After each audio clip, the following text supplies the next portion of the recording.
this video, I'll be going over how to use Illinois Institute of Technology's HawkLink to explore organizations you might be interested in, join those organizations, and manage those organizations. So let's get started. There are two ways of accessing HawkLink. One of them is just to navigate to hawklink.iit.edu.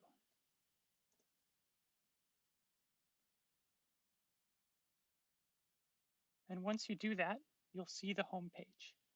Now, notice that if you just open the home page, you are probably not going to be signed in, and you'll see the sign in option in the upper right-hand corner.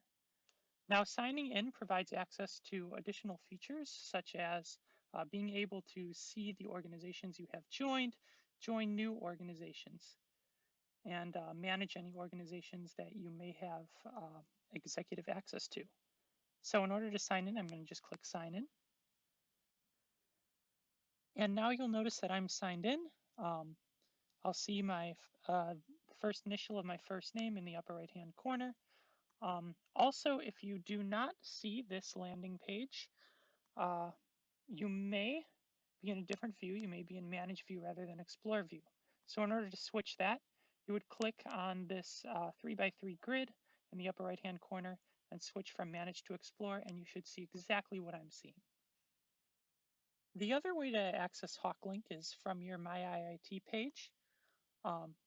If you navigate to my.iit.edu, you'll be on your My IIT portal, and from there you may or may not have to sign in.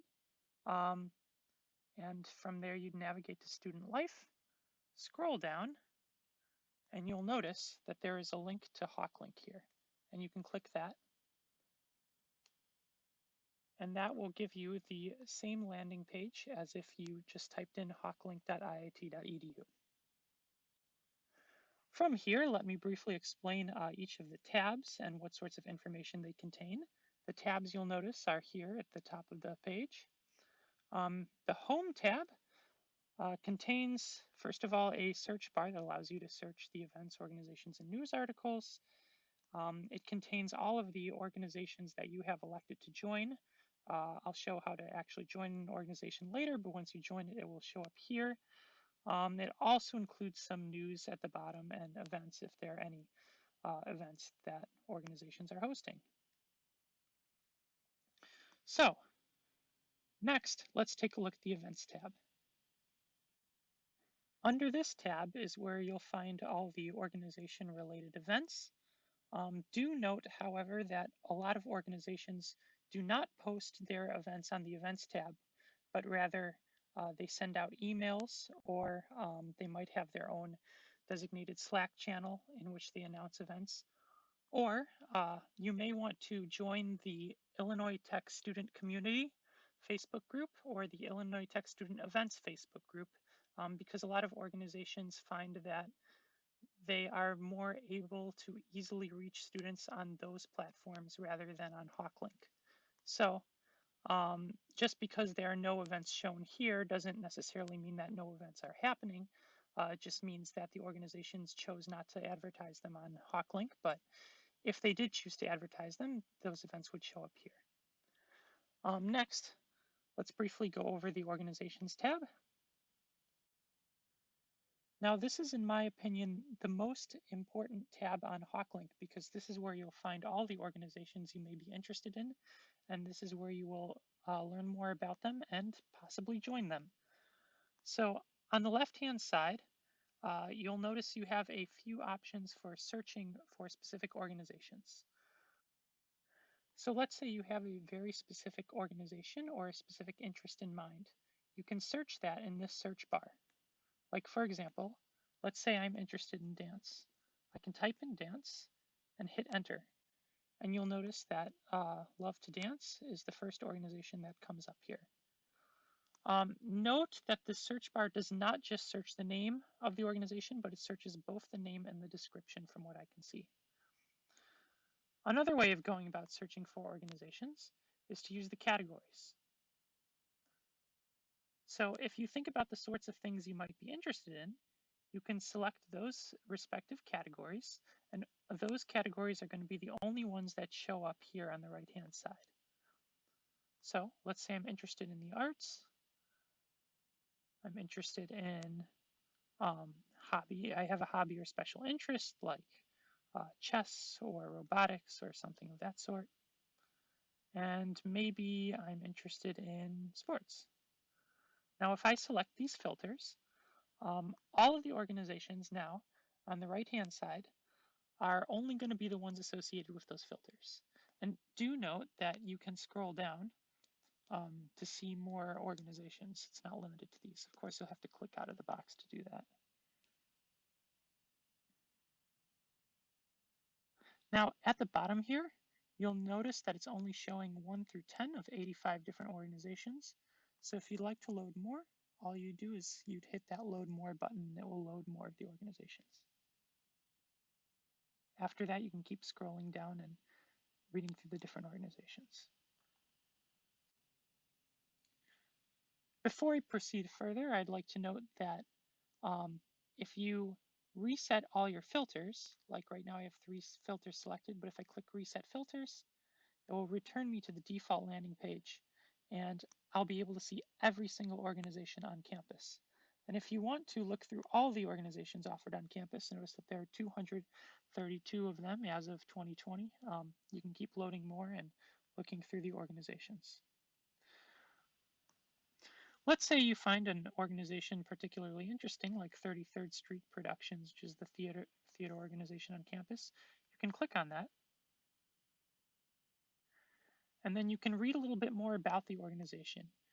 You can find the contact information, which is usually an email for the organization, related Instagram, Facebook, Twitter pages, depending on what the organization has. You can also view the organization's gallery. Most organizations do not necessarily post all their pictures on HawkLink. Once again, they post it on their respective website or in their Facebook group, but they might have some pictures there.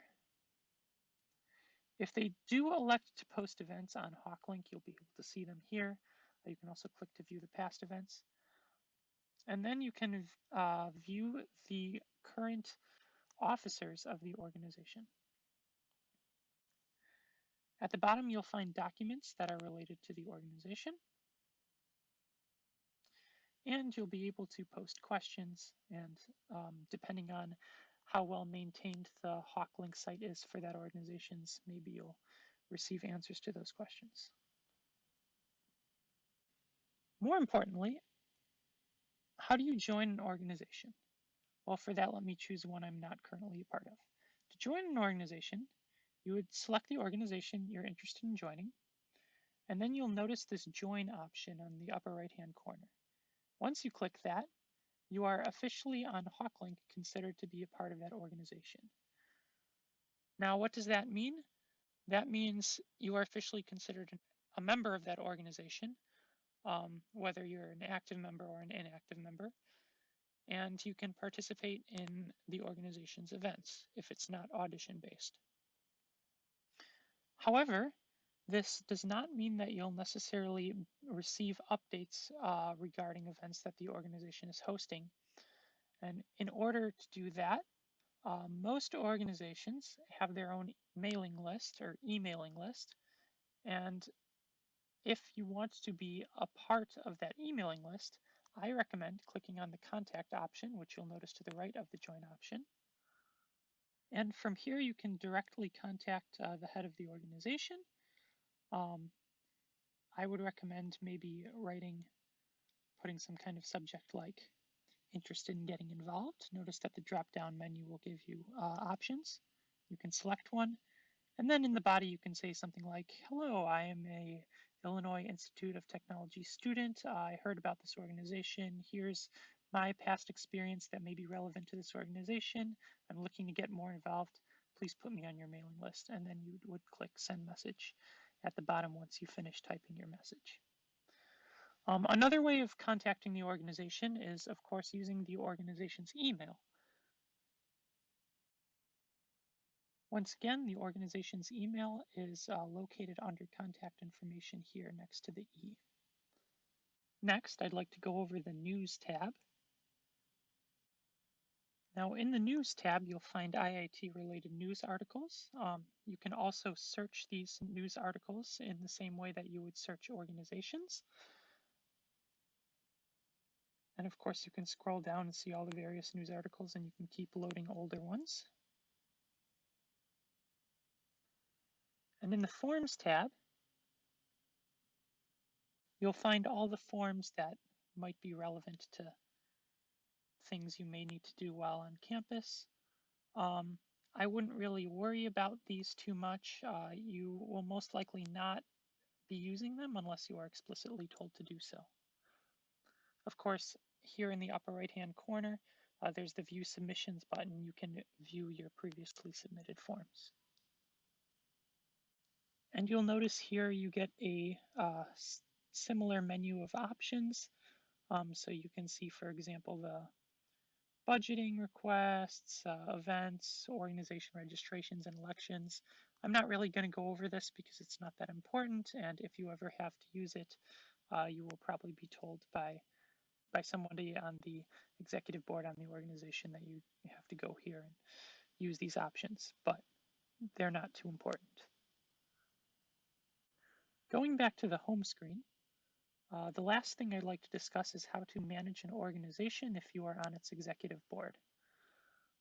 There are two ways to enter managing mode. One is to go directly to the organization itself. Like for example, if I go to CyberHawk Security, note that you will have to be made a executive board member in order to manage the organization. Once you are made an executive board member, you'll see the Manage Organization option in the upper right-hand corner, and you can click on that. And that will switch you to managing mode. Your second option is to switch to managing mode by clicking on the three dots in the 3x3 grid in the upper right-hand corner and changing to manage mode. And then once you have done this, then you would select the organization that you have management access to. Now, when you reach this screen, you'll notice in the upper left-hand corner, you have a drop-down menu. It looks like three horizontal lines. You'd click on that, and here are all the options for managing your organization. And when you join the executive board of an organization, they'll tell you if you need to use any of these options, and they'll probably explain to you how to properly use them. Do note that if you do not have permission to manage an organization, you will only see this home option. You will not see all these organization tools. And depending on what role you play in the organization, you may see different options here, or you may see different options on each respective page. I'd also like to mention that similarly to how you viewed an organization from the Organizations tab, the same method can be applied here by clicking on the organization name, which will also take you to the organization's landing page. I'd like to conclude this tutorial by saying that I highly recommend getting as involved as you can with the organizations on campus. And even if you aren't necessarily going to be an active member of the organization, that shouldn't stop you from joining it on HawkLink and reaching out to the organization to see how you can get more involved. Note that I am not an active member by any means of all these organizations, but I joined them because I was interested, and I highly recommend looking into all the organizations that may interest you and going to perhaps their first general body meetings and seeing if they're the right organization for you and if you want to stick with it. And that concludes this tutorial on how to use HawkLink in order to find organizations on campus that may interest you, how to keep up with organization news and events, and where to go to manage an organization if you hold an executive position. Thanks for watching.